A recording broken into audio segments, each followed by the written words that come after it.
اللہ تعالیٰ کا شکر ادا کرتے ہیں کہ اللہ تعالیٰ نے اپنے دین کی نسبت سے جمع ہونے کی توفیق عطا فرمائی. کہہ لیجیے الحمدللہ. آپ غیر رمضان میں الحمدللہ کہیں تو ایک بار کہنے کا ثواب ہے، اور رمضان میں کہیں تو 70 بار کہنے کا ثواب ہے. مبارکباد کے مستحق ہیں میرے محترم جناب عبد المالک صاحب، آج جن کے صاحبزادے نے قرآن مجید سنایا ہے، اور حافظ بلال صاحب بھی جنہوں نے سماعت کی ہے. دوستو، مختصر سا وقت لے کر 2 باتیں صرف آپ سے عرض کر کے اجازت چاہتا ہوں. تاریخ میں لکھا ہے کہ ہندوستان میں ایک بادشاہ گزرا ہے جس کا نام اورنگزیب عالمگیر تھا. 50 سال اس نے برے صغیر پر حکمرانی کی ہے، اور کیسا نیک بادشاہ تھا کہ 50 سالوں میں ایک دفعہ بھی اس کی تہجد کی نماز قضا نہیں ہوئی.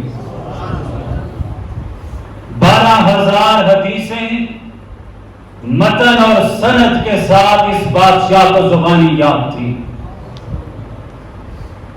جب اس کے بیٹے نے قرآن یاد کیا تو اس نے اپنا سفیر بھیجا اپنے والد شاہ جان کے پاس کہ ابا جان سے جا کر کہیے آج میرے بیٹے آپ کے پوتے نے اللہ کا قرآن یاد کر لیا ہے. شاہجہاں کو جا کر بادشاہ کے سفیر نے پیغام دیا، نمائندے نے پیغام دیا. شاہجہاں نے سنا، زیادہ خوش نہ ہوا، کہنے لگا اچھا ہے، خوشی کی بات ہے، لیکن کیا کروں، کل تاج مجھے تو نہیں پہنایا جائے گا، تاج پہنایا جائے گا تو اورنگزیب عالمگیر کو پہنایا جائے گا. مجھے مبارکباد نہ دیجیے، مبارکباد کا مستحق تو اورنگزیب عالمگیر ہے جس کے بیٹے نے قرآن یاد کر لیا ہے. ایک جملہ کہنے کی اجازت دیجیے، اگر امتی قرآن یاد کرے، اس کے ماں باپ کو ایسا تاج پہنایا جائے جس کی روشنی حدیث کے مطابق سورج سے بھی زیادہ ہوگی، تو قرآن کے پہلے حافظ تو کالی کملی والے ہیں. قیامت کے دن ان کے ماں باپ کو رب کیسا تاج پہنائے گا. جب حضور سامنے آئیں گے، حضور کے سر پر بھی تاج رکھا جائے گا. مجھے جملہ کہنے دیجیے، وہ سر کیسا لگے گا، وہ چہرہ کیسا لگے گا، اور سر پر تاج کیسا لگے گا. تو ٹھیک ہے، لیجیے اس کو.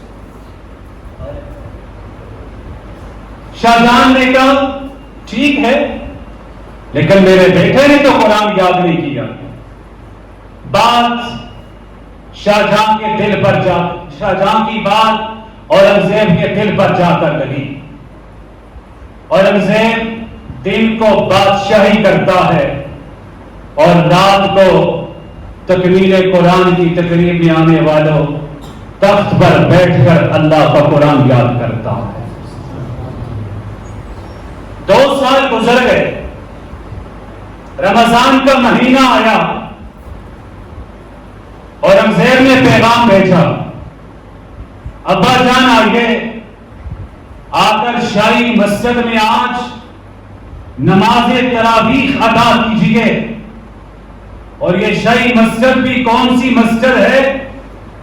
جب اس کی سنگ بنیاد رکھنے کا وقت آیا تھا، میں تاریخ کی بات آپ سے کہہ رہا ہوں، شاہجہاں نے اعلان کیا تھا اس مسجد کی بنیاد ہر شخص نہ رکھے، وہ شخص آ کر اس مسجد کی بنیاد رکھے جس کی آج تک بالغ ہونے سے لے کر تہجد کی نماز نہ چھوٹی ہو.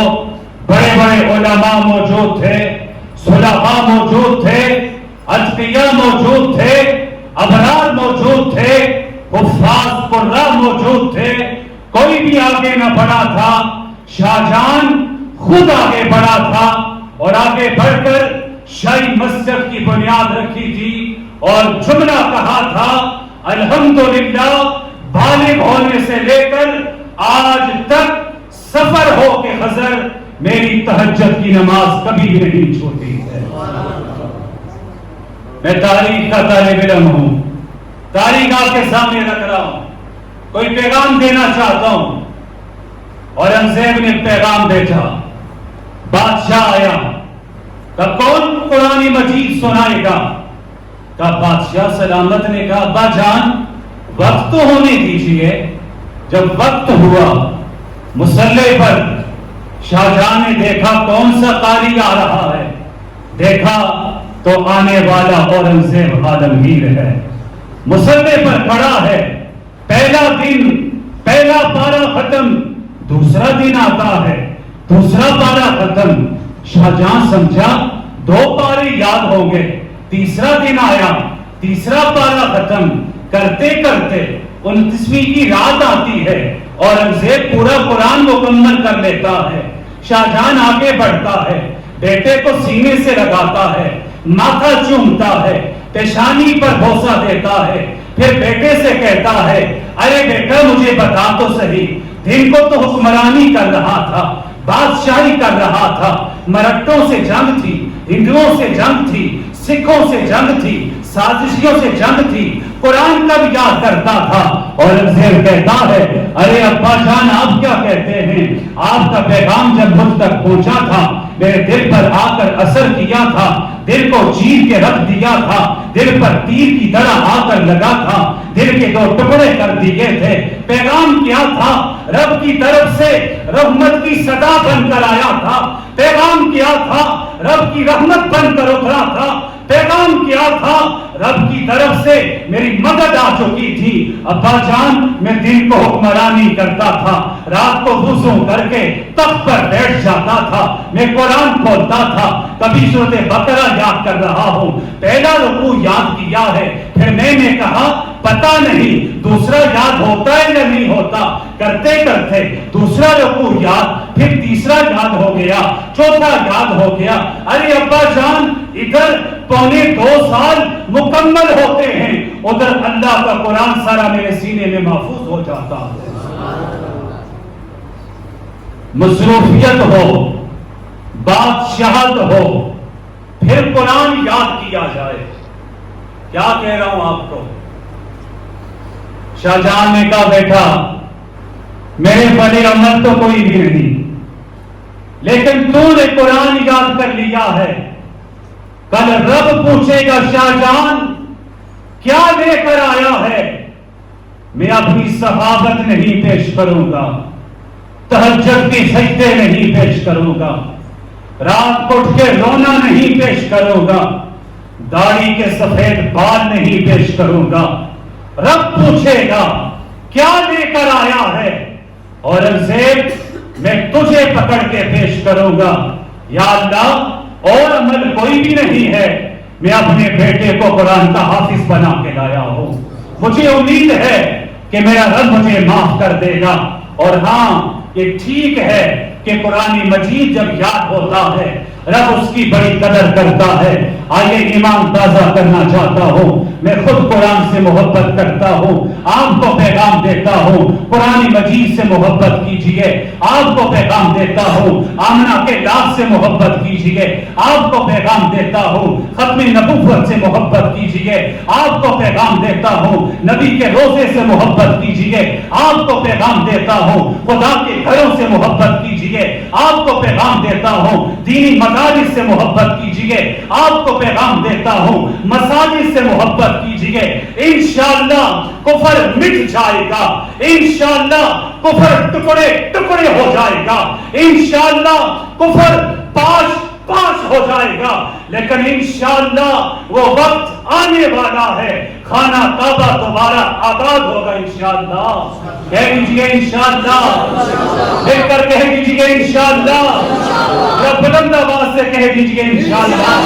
انشاءاللہ مسجد نبوی کی رونقیں بحال ہوں گی انشاءاللہ، انشاءاللہ خدا کے گھر کھلیں گے، قرآن کی تلاوتیں ہوگی، علماء پیدا ہوں گے، صلحاء پیدا ہوں گے، حفاظ پیدا ہوں گے، قراء پیدا ہوں گے۔ اور ایک جملہ دہرانا چاہتا ہوں دوستو، ہم سیاسی بعد میں ہیں، جماعتی بعد میں ہیں، نظریاتی بعد میں ہیں، سارے ہمارے رشتے بعد میں ہیں، حضور کے امتی ہم پہلے ہیں، حضور کے غلام ہم پہلے ہیں، ختم نبوت کے عاشق ہم پہلے، ہم پہلے انشاءاللہ۔ غلط کہہ رہا ہوں ٹھیک کہہ رہا ہوں؟ بولو بولو ایمان سے بولو، ہم حضور کے غلام جو پہلے ہیں وہ بولے ذرا، پہلے ہیں، ختم نبوت کے عاشق ہم، قرآن کے شیدائی، نبی سے ہمارا رشتہ، کلمے سے ہمارا رشتہ، قرآن سے ہمارا رشتہ پہلے ہے، سب کچھ بعد میں ہے۔ میں غازی علم الدین شہید کی قبر پر گیا تھا، میں وہاں پر جب کھڑا ہوا تھا، اکتوبر 1929 کی تاریخ مجھے یاد آ رہی ہے۔ غازی علم الدین شہید کون تھا، کہاں کا رہنے والا تھا؟ میں تاریخ کو چھوڑ رہا ہوں، مختصر کر رہا ہوں۔ لاہور دیوی باغ کے اندر موچی گیٹ پر امیر شریعت سید عطا اللہ شاہ بخاری تقریر فرما رہے تھے۔ ٹھاٹھے مارتا ہوا سمندر تھا، لاکھوں کا مجمع لگا ہوا تھا، بڑے بڑے اکابر بیٹھے تھے۔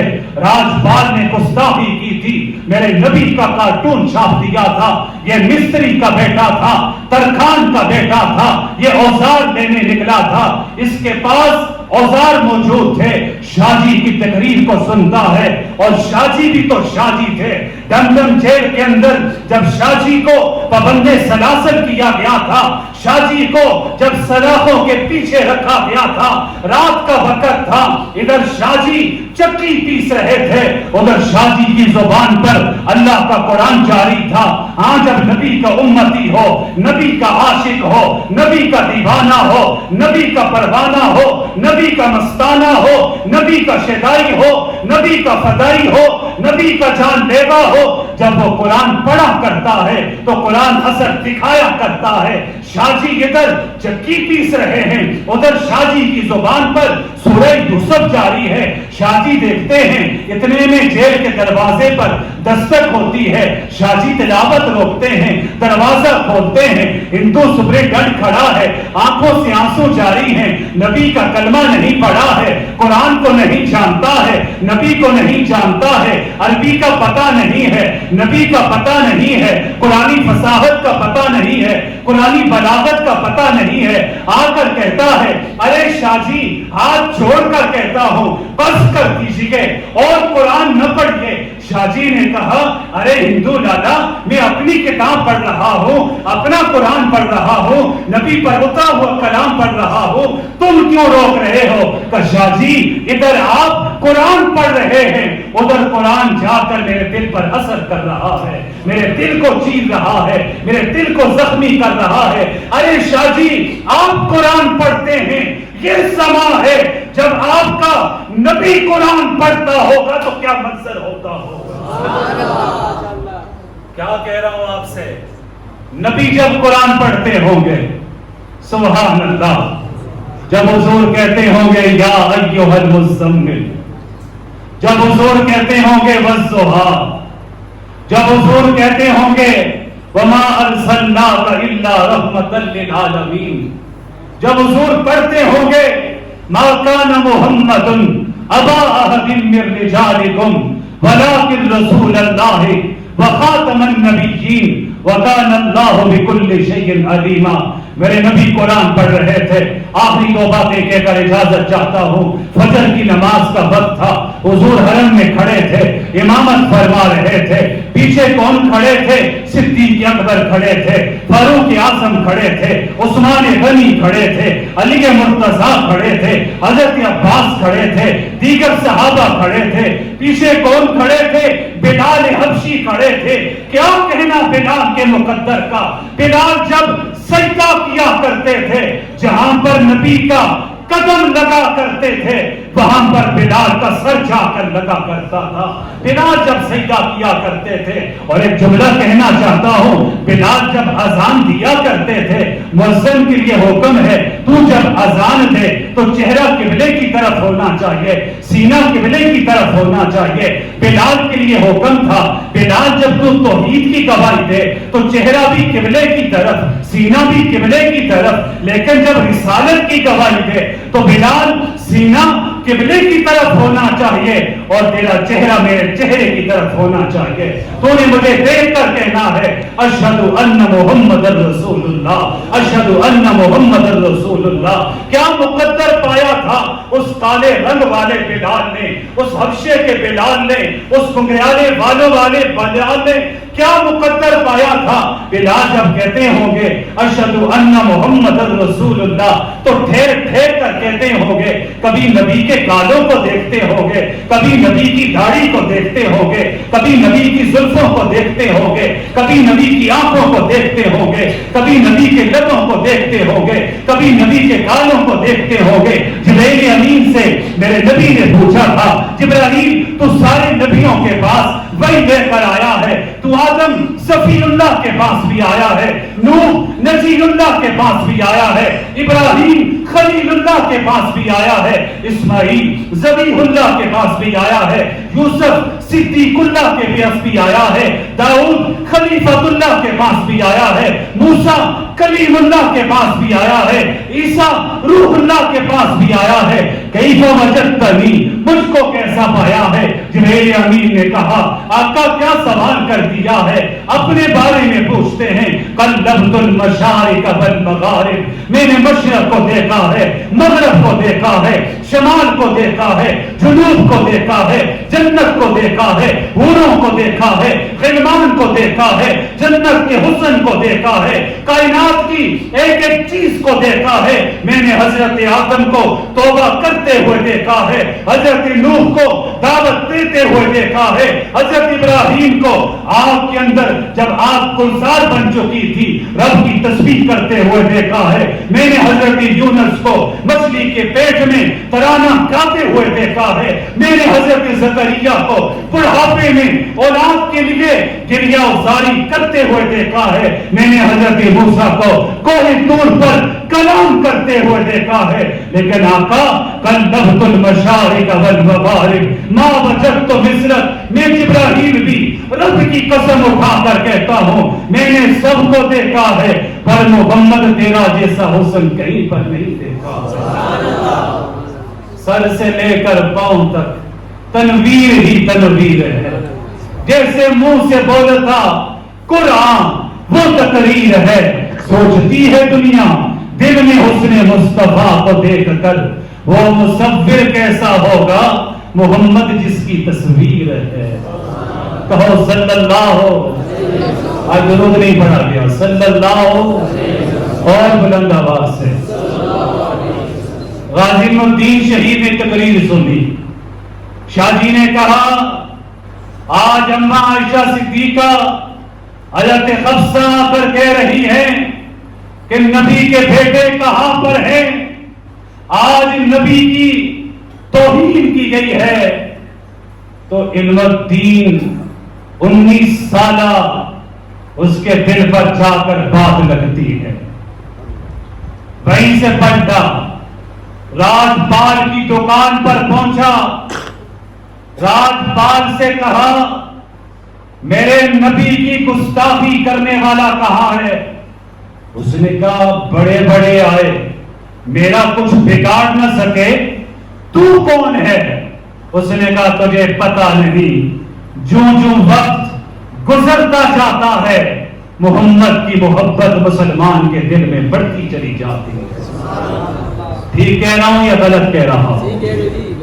جو وقت گزرتا جاتا ہے اور پھر نیکوکار جو ہوتا ہے, پرہیزگار جو ہوتا ہے, اس کو اپنی عبادت پہ ناز ہوتا ہے اور گناہگار کو محمد کی کملی پہ ناز ہوتا ہے. وہ کہتا ہے میرے بھلے نیکی تو کوئی بھی نہیں, آج گولڈن چانس ہے, سنہری موقع ہے, حضور پر قربان ہو کے جاؤں.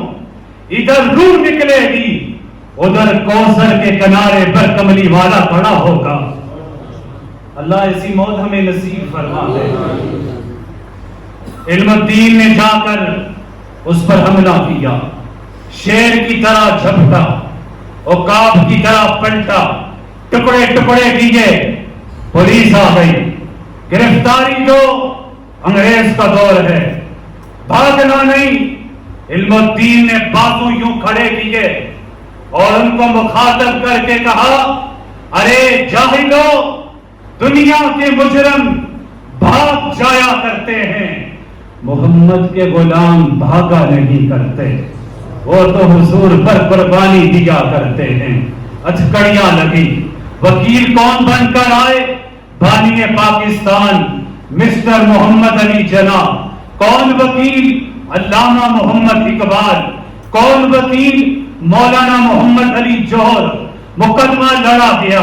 آ کر کا علم الدین ایک جملہ ہم لکھتے ہیں, قانونی طور پر تجھے چھوڑا لیں گے, تو دستخط کر دے, اتنا کہہ دے میں نے تو یہ برداشت کی ہے, یہ کام کیا ہے, اس کو جہنم رسید کیا ہے, میں جنونی ہو چکا تھا, مجھے ہوش نہیں تھا, ہم تجھے چھڑا لیں گے. علم الدین نے کہا اپنے کاغذ کو سنبھال کے رکھو, اپنا قلم پڑے کر کے رکھو, مجھے پٹیاں نہ پڑھاؤ, میں نے سارے کام جنونی حالت میں کیے ہیں, ایک یہی تو کام ہے جو میں نے ہوش کی حالت میں کیا ہے, میں نے تو حضور کی غلامی کے اندر آ کر کیا ہے. پھانسی کا وقت آیا, علم الدین کے والدین آگے, رشتہ دار آگے, بھائی آگے, سارے آگے.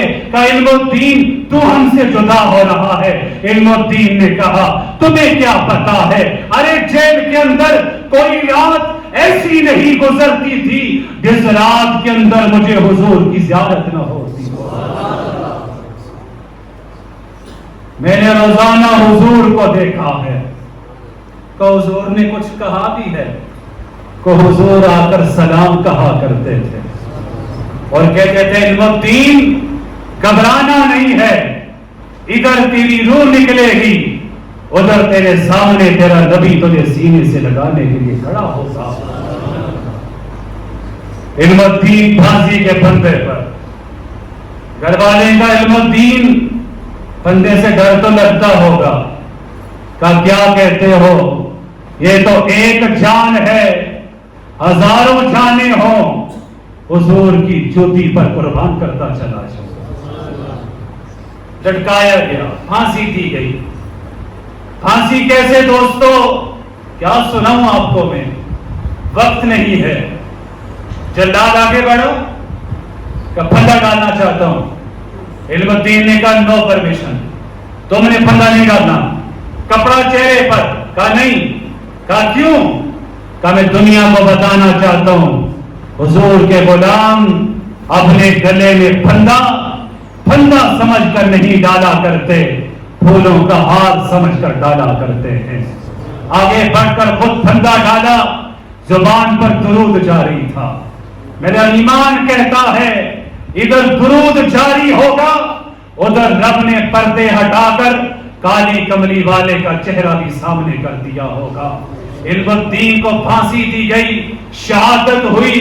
جیل کے اندر علم الدین کی لاش کو میاں والی جیل کے اندر امانتاً دفن کیا گیا.